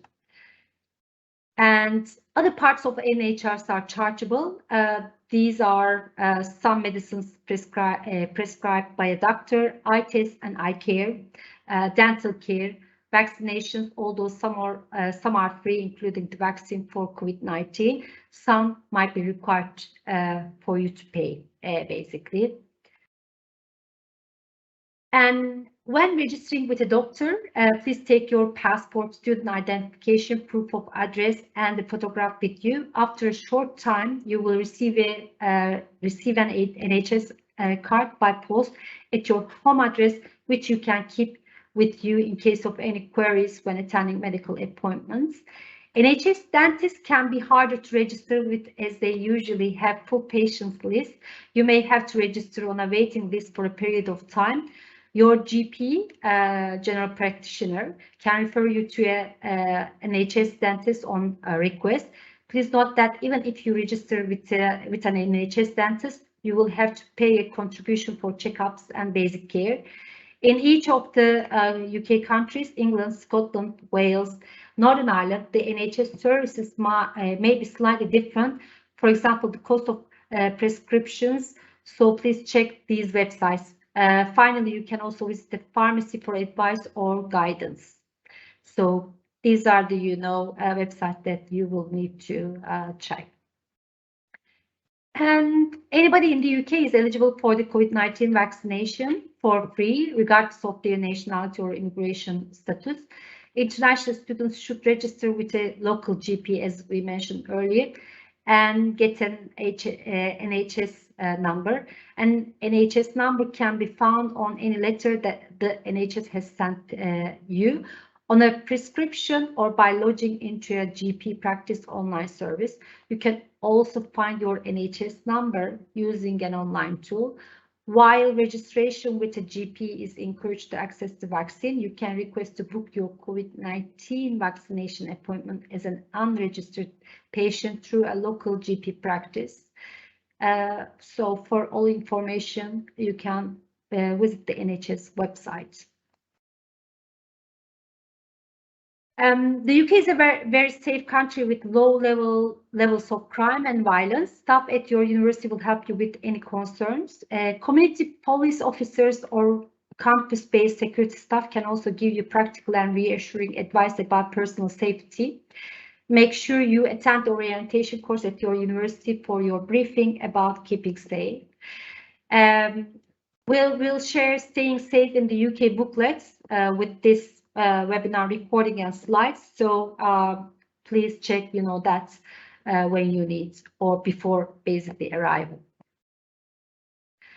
In the case of emergencies, you can call 999 from any telephone. The police, fire, and ambulance service can all be contacted by calling this number. For non-emergencies, you can call 101. For medical non-emergencies, you can call NHS 111. And abiding by UK law, this is quite important. Follow local rules and national laws. The UK is proud to be a diverse country, and you should respect all people and cultures. Failure to follow laws could lead to a fine or cancellation of your visa. Well, now we can have the questions. And Zeynep, anything you would like to add at this point, please do so. And I will. I think we mentioned everything in very detailed way. If you guys have any questions, I can also give my personal email so that you can ask me about Kings or London or anything. Yeah, so thanks for listening us. Thank you. Let's do the questions. So we had, let me see. We have done some of the questions. So.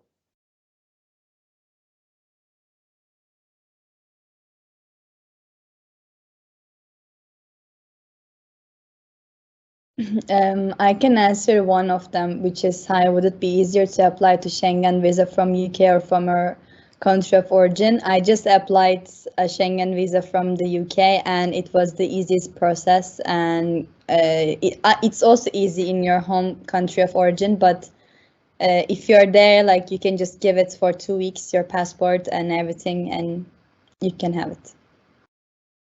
Thank you. I'm just trying to figure out where we left, and then I'll carry on. Okay. I'm not sure if we've done this question, but let's do this and then I'll carry on with the new ones. Is there a specific way our high school diploma should be translated into English since it's needed in English? Probably Amy translated, but usually there is a translation agencies that you can get your documents translated, and then yeah, you can use that for very official, official documents. In Turkey, for example, there are notaries, but for other countries, I don't know how it works. For some, official documents, you may need to get it notified by the notaries. How can we prove we speak English? So you will need to take one of the exams listed on the UKVI's or government UK's website. Some universities, by the way, do their own English language test online, and you can use that. It is really up to the UK institutions to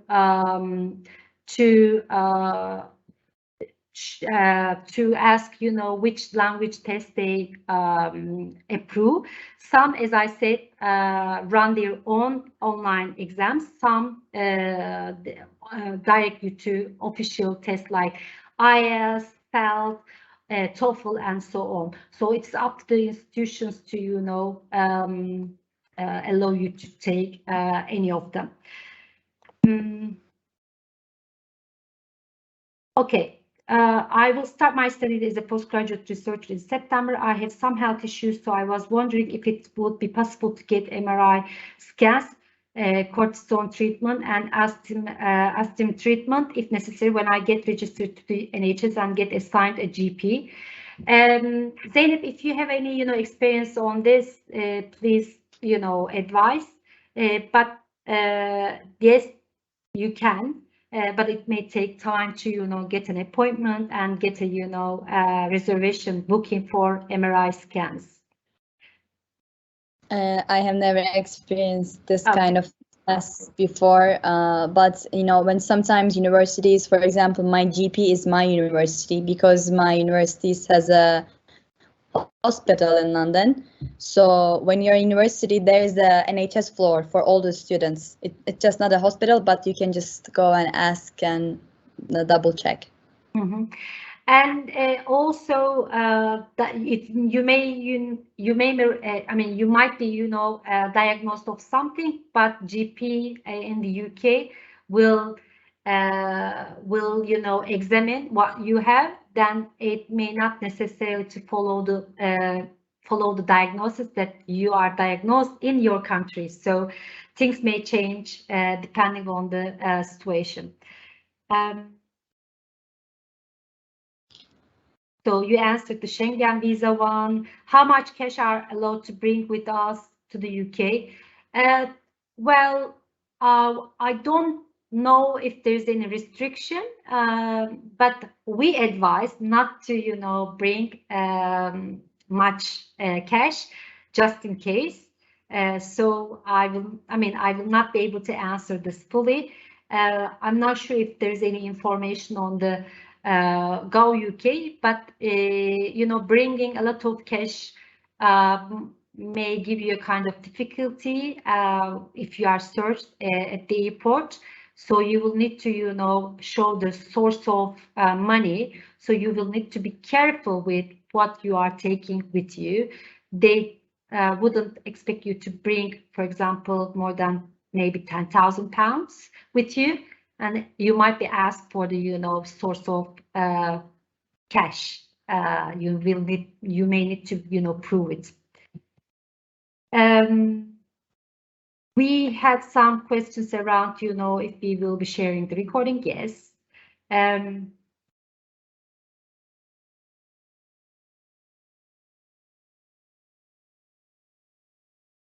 Study work programs, some information required for study and work programs and visa process.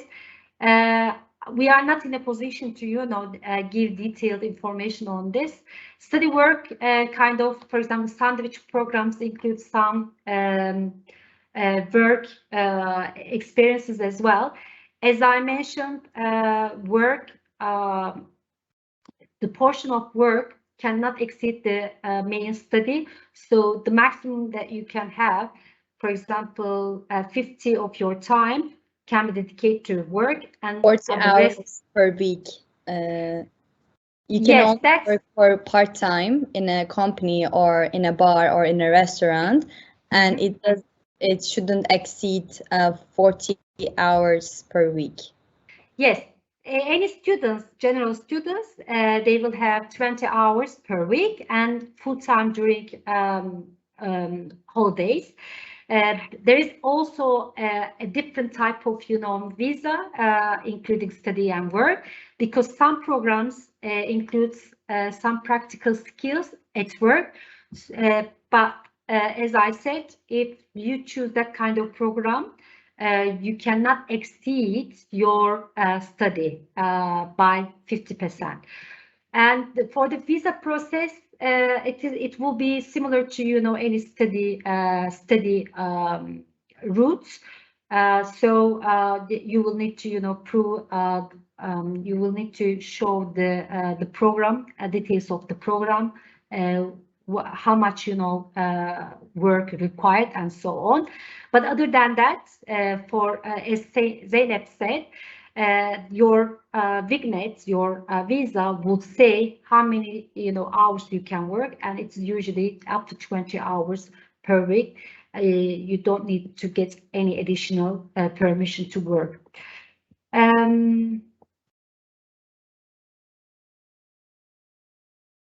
How much are the max and minimum state scholarships fees for Turkish students? As I said, at the moment, it's too late to apply for state scholarships. State scholarships, money scholarships, for example, is a full scholarship program covering all your expenses, including tuition fees. There might be other government scholarships, for example, for Kazakh students, Bolshak. Again, as far as I am aware, it covers all of your expenses. Please check with your relevant organizations.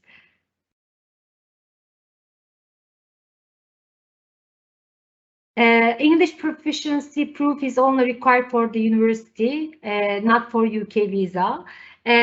Well, English proficiency, yes, is required for the university, but university requires it for the sake of the program, that prove that you can, follow the program, but also for visa purpose. So whichever document that you,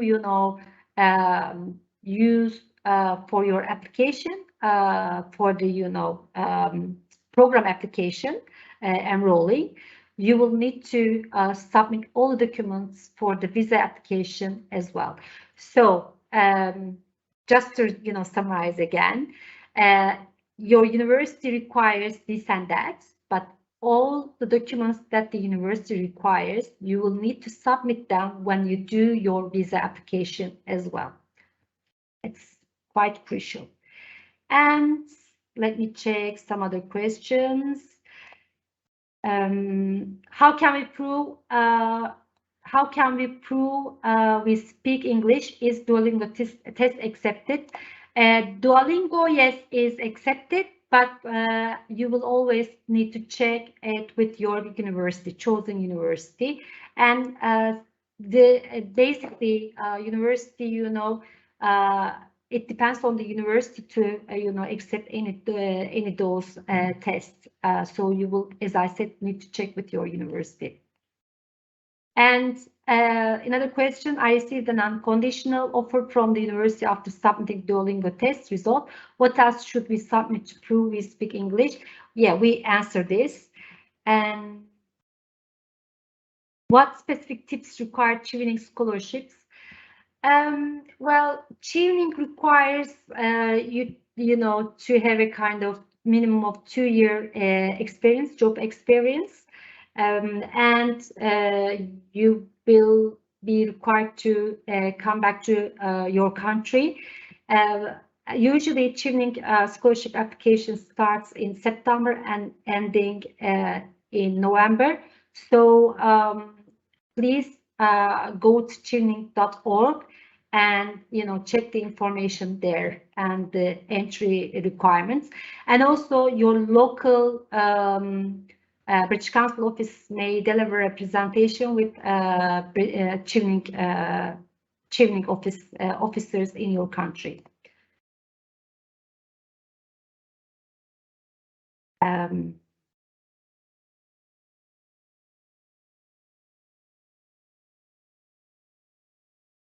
Do you know of any sponsorship for undergraduate degree provided from outside, not your university, to non-EU, non-UK citizens?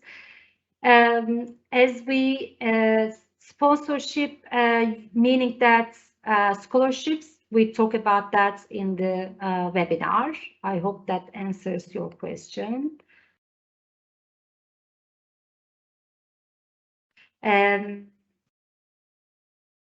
Okay, I'm not sure if this is, answered.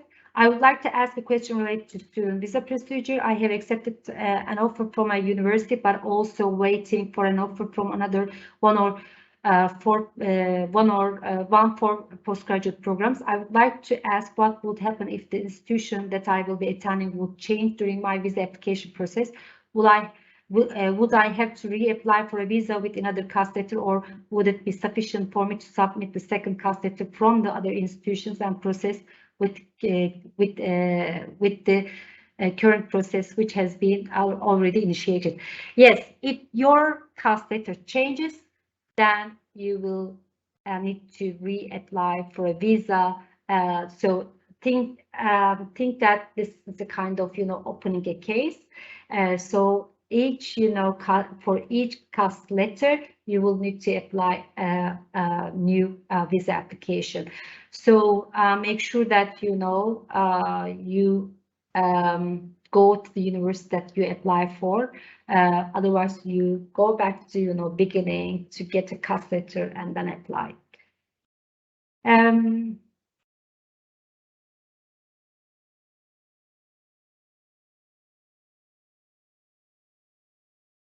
My son is a USA citizen. For the USA citizen, it's not necessary to show 680 GBP, which is a dependent money amount. So as a Turkish student, do I need to show that amount for my son?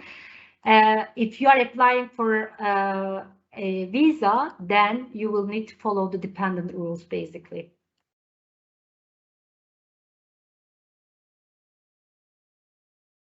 My partner would like to move with me to UK during my studies. He can apply for parental visa. Can he apply for a parental visa?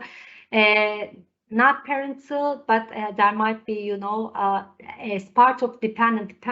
Please check the dependent, terminology. It includes partners, the children, spouse, wife or husband, and so on. So partner is one of them, but then you may be required to prove some of the other information as well. Please go and check the Government UK's website.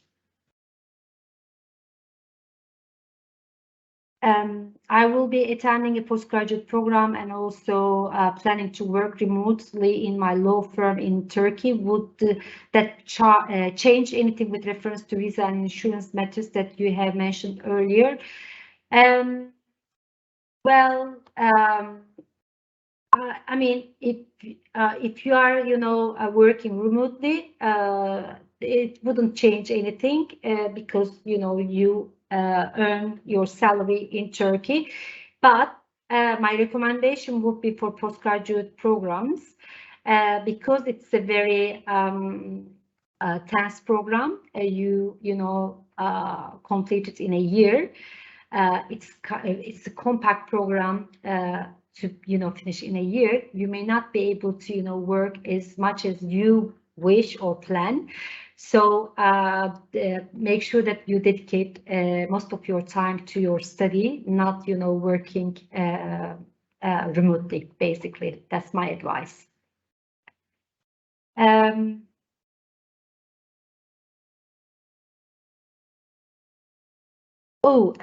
Zeynep, maybe you can answer this. Is it okay to put jam in the luggage for our children? I think jam is okay, but because it's in a glass, it might be a problem. Zeynep, have you experienced anything like that? As I know, when you go through the security, like when they think that it's something that you need to tell what it is, you need to wait for extra queue for that to check your luggage. So yeah, it might be. Yeah, I mean, it shouldn't be a problem. It's not like dairy products or meats, but you can get stuck you can just somewhere. put it inside the pockets for the pockets. Yeah. Yeah. Okay. For undergraduate programs, I have accepted 2 offers from 2 separate institutions, and the IB grades revealed in 2 weeks will determine which I attend. Yes, you're right. Do I wait until after the results are announced to apply for a visa? Yes, exactly. That's the thing. Actually, some of the students are holding off their applications until they know where they will start, because basically, when you are accepted by the university, you will be issued a Cas Letter to use in your application. I think that's it, and the time is 5. So I think, yeah, we can close the session. Let me thank you, Zeynep, joining us today. It's been very useful. And we can close the session. Anything you would like to add, Zeynep, before we finish? No, thank you. Thanks for everyone for attending this session, and I hope I gave you some informative information. So, yeah. Thank you very much. Okay, let's close the session then. Thank you so much for joining us today, and we hope that you find this interesting and useful. We would love to hear your feedback on the event. We'll share a survey link with you so you can share your feedback on the event. And good luck with your study and have a great summer. See you all. Bye-bye. Bye, Zeynep.